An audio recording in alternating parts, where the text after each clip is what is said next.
الأطفال هم عماد الأمة، وهم أمانة ومسؤولية في أيدي وأعناق الآباء والأمهات. التربية الإيجابية التي نسمع ونقرأ عنها كثيرا هذه الأيام ترجع إلى عهد النبي صلى الله عليه وسلم. كان الصحابة رضوان الله عليهم يتفرغون لأطفالهم ويمنحونهم الأوقات للعب معهم وممارسة الأنشطة التي تهدف إلى أمرين: التسلية والتنشئة على المبادئ أو الآداب الإسلامية. كيف كان الصحابة يعودون أبنائهم على الصيام؟ سنسمع في هذه الحلقة إن شاء الله تعالى حديثا يؤكد على ذلك، يؤكد على هذا المعنى: التدريب والتعويد على الصيام وعلى أصول الإسلام بصفة عامة.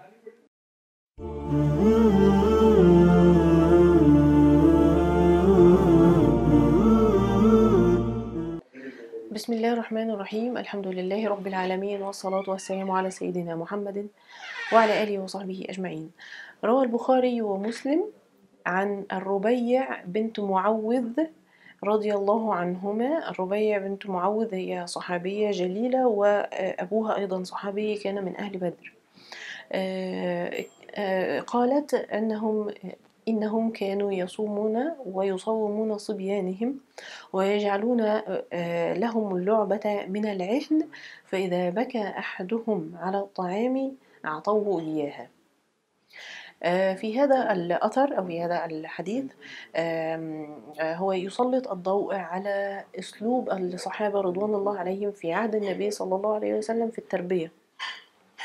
كانوا يدربون الأطفال الصغار على الصيام وعلى العبادات ليعتادوا عليها فتصبح يسيرة عليهم عند البلوغ. كيف ذلك؟ كانوا يشغلون الأطفال، يصنعون لهم اللعبة، هم الذين يصنعونها لهم، طبعا لضيق ذات اليد وزيادة في الرعاية والاهتمام. يصنعون لهم اللعبة ليشغلونهم بها، عن طريق الإلهاء، يلهونهم باللعبة حتى لا يشعرون بالجوع إلى أن يحين موعد الإفطار. وطبعا ذلك يكون في السن الذي يكون فيه الصغير يتحمل الصيام، وهو يختلف من طفل إلى آخر. الصحابة رغم أنهم كانوا يعرفون ويدركون أن الصوم كسائر التكاليف لا يجب على من دون البلوغ، لأن النبي صلى الله عليه وسلم أخبرنا بذلك: رفع القلم عن ثلاث: عن الصبي حتى يبلغ، وعن المجنون حتى يفيق، وعن النائم حتى يستيقظ. رفع القلم معناه أنه لا يحاسب على تصرفاته وغير مكلف بالتكاليف أو بالواجبات الشرعية. رغم أنهم كانوا يدركون ذلك أن الصوم كسائر التكاليف، إلا أنهم من خلال مشاهداتهم للنبي صلى الله عليه وسلم رأوا أنه ينبغي تدريب الأطفال على جميع شرائع الإسلام كما قلنا ليعتادوا عليها ولتكون سهلة لهم عليهم بعد ذلك عند البلوغ. فحينئذ فقاس الفقهاء الصيام على الصلاة. النبي صلى الله عليه وسلم يقول في شأن الصلاة: مروا أبناءكم بالصلاة ل7 واضربوهم عليها ل10. طبعا سن 7 سنوات ليس فيه بلوغ، ولكن النبي صلى الله عليه وسلم أمرنا بأن نأمر أبناءنا بالصلاة عند سن 7 سنين ليعتادوا عليها. نلاحظ أنهم الصحابة ما كانوا يكتفون بتعليم الأبناء أصول الإسلام فقط، ولكن أيضا كانوا يحضونهم على أداء الشعائر المستحبة غير الواجبة. هذا الأثر الذي معنا عن الربيع بنت معوذ، هي كانت تقول إنهم كانوا يصومون عاشوراء. الحديث أصلا مروي في مناسبة عاشوراء، يصومون عاشوراء ويصومون صبيانهم ويذهبون بهم إلى المسجد. هنا يصومون عاشوراء، هذه شعيرة مستحبة غير واجبة، ويذهبون بهم إلى المسجد. نرى أيضا أن سيدنا عبد الله بن عباس يروي لنا حديثا أنه كان صلى الجنازة وهو معهم، يعني هو يحكي عن نفسه: فصلينا الجنازة وأنا معهم. وهو سيدنا عبد الله بن العباس رضي الله عنهما كان حينئذ صغيرا، ولكن ذلك دليل على أن الصبيان كانوا يشهدون الجماعات ويحضرون يعني الجنازة رغم أنها مندوب إليها، ولكن ذلك كما قلنا لتكون لهم عادة، إذا لزمتهم تكون يسيرة عليهم. إذا الأمر ليس مقتصرا على أصول الإسلام ولا حتى على شعائر المستحبة غير الواجبة، ولكن أيضا نجده في العقيدة، في التوحيد. النبي صلى الله عليه وسلم علم عبد الله بن العباس، أيضا يروي لنا عبد الله بن العباس رضي الله عنهما أنه قال: كنت يوما خلف النبي صلى الله عليه وسلم فقال: يا غلام إني أعلمك كلمات، احفظ الله يحفظك، احفظ الله تجده أمامك. هذه إلى نهاية الحديث. هذا الحديث يدل على أنه أيضا ينبغي تعليمه التوحيد واليقين بالله وعقيدة الإسلام في سن صغيرة.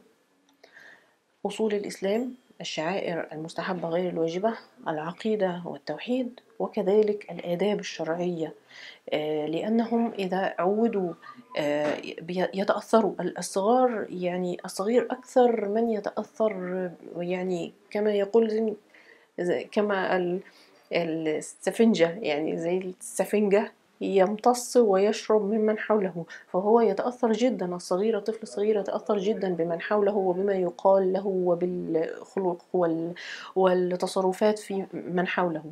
فإذا عود الخير منذ صغره فسيعتاده عند الكبر. الآداب الشرعية مهمة جدا. أيضا يحكي لنا عمر بن أبي سلمة رضي الله عنه يقول: كنت غلاما في حجر النبي صلى الله عليه وسلم وكانت يدي تطيش في الصحفة. الصحفة هي الإناء أو يعني الإناء الذي يوضع فيه الطعام. كانت يدي تطيش في الصحفة، يعني يأكل يمينا ويأكل يسارا، يعني لا يراعي من معه ممن يأكلون الطعام في نفس الصحفة. فالنبي صلى الله عليه وسلم قال له: يا غلام سم الله وكل بيمينك وكل مما يليك. علمه في هذا الحديث الشريف آداب الطعام: بسم الله، أكل بيميني، حتى أن النبي صلى الله عليه وسلم يقول: لا تأكل بشمالك فإن الشيطان يأكل ويشرب بشماله. وكل مما يليك، نأكل من أمامنا فقط، من الذي يلينا فقط. فهذا أيضا أدب من آداب الإسلام. نرى أيضا سيدنا أنس رضي الله عنه كان يحدث أنه كان يلعب مع الغلمان، وأتى إليه النبي صلى الله عليه وسلم وسلم عليهم، سلم على أنس وسلم على الغلمان معه، ثم بعثه في حاجة. فيعني تأخر على أمي، فأبطأت على أمي أي تأخر عليها، لم يأتي في الوقت المحدد له أو في الوقت المعتاد له. فسألته أمه: ما حبسك؟ فقال: بعثني النبي صلى الله عليه وسلم في حاجة. فسألته: وما حاجته؟ فرد عليها أنس بقوله: إنها سر. فأجابت أمه رضوان الله عليها: إذن فلا تحدث بسر النبي صلى الله عليه وسلم. خلق قويم ويعني أدب راقي من آداب الإسلام، عدم إفشاء الأسرار، وأنها أمانة. حتى إن النبي صلى الله عليه وسلم يقول: إذا حدث الرجل أخاه ثم التفت فهي أمانة، أمانة المجلس. عدم إفشاء الأسرار، هذه كلها أخلاق. وكان صبيا، يعني أنس بن مالك كان لا يزال غلاما صغيرا. أيضا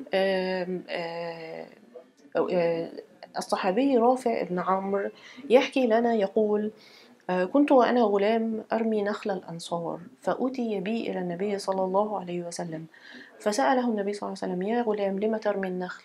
فقال غلام رافع بن عمرو يقول: لآكل. فالنبي صلى الله عليه وسلم قال له: إذن فلا ترمي النخل، كل ما يسقط في أسفلها.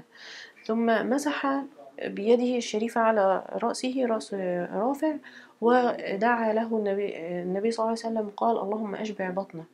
النبي صلى الله عليه وسلم هذا في الحديث سأله ليتثبت من الخبر: من نبأ أنه يرمي النخل، ثم سأله لماذا؟ هل لكي يأكل أم ليلعب به أم ليذهب به إلى السوق مثلا فيبتاعه؟ فحين أخبره بأنه يرمي النخل لكي يأكله، فالنبي صلى الله عليه وسلم أرشده إلى الأكل الحلال، إلى الأكل الطيب الحلال، وهو ما يسقط فقط بطريقة تلقائية من النخلة. أما أن يرمي النخلة لتسقط التمر من عليها البلح، فذلك غير جائز. هذا يدخله في الأكل الحرام الذي لا يجوز له أن يمد يده عليه ويأكله. كانت التربية هي ما تشغلهم، لأنهم أدركوا أنها لها دورا، التربية لها دورا خطيرا وعظيما في تنشئة جيل قوي بإسلامه، قوي بإيمانه، وأن كل جهد مبذول في أيام الصغر له أثره الأعمق في النفوس عند الكبر. الآن للأسف تجد كثيرا من الآباء والأمهات يعني يجنبون أنفسهم بكاء الأطفال، أو يجنبون أنفسهم عناء التربية، فيعملون على إسكات الأطفال بصنوف التقنية الحديثة كالأجهزة الذكية وأجهزة الألعاب الإلكترونية وغيرها.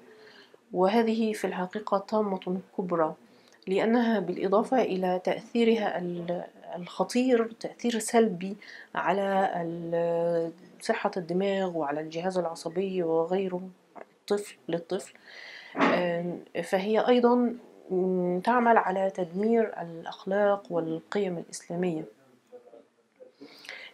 الأمة الإسلامية اليوم تواجه تحديا خطيرا مع أعداء الإسلام، ولا بد أن تستشعر الأسر هذا التحدي، وأن تنشئ أبنائها على العقيدة وعلى مبادئ الإسلام وعلى الأخلاق، لأن الأبناء هم القوة وبهم النهضة. النبي صلى الله عليه وسلم يقول: كلكم راع وكلكم مسؤول عن رعيته. نسأل الله تعالى أن يردنا إليه ردا جميلا، وأن يسلمنا لرمضان، وأن يسلم رمضان لنا، وأن يتسلمه منا متقبلا، آمين يا رب العالمين. سبحانك اللهم وبحمدك، نشهد أن لا إله إلا أنت، نستغفرك ونتوب إليك، والسلام عليكم ورحمة الله.